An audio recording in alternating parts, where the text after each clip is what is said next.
You need to master virtual presenting now. I'm Marsha Redmon with tip number 2.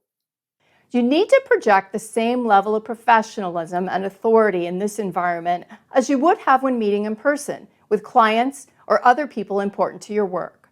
We still judge each other's reliability and credibility by how we seem. And now virtually, we have less to go on.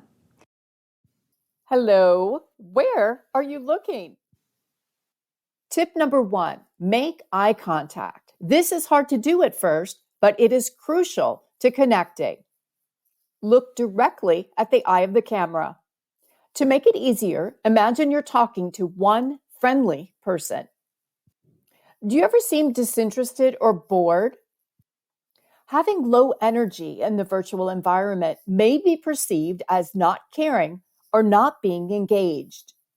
Tip number 2, show energy and connect. This is where your authority comes from.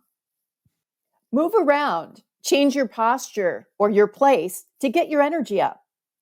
Get more life into your voice. A warm voice or using a broader vocal range will energize you.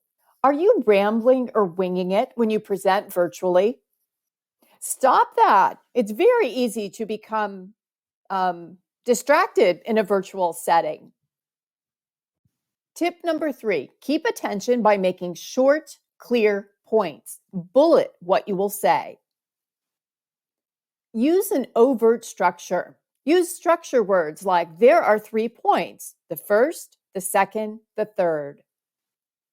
If you like these tips and your law firm needs workshops or coaching on virtual presenting or pitching, check out our topics at marsha.com/workshops.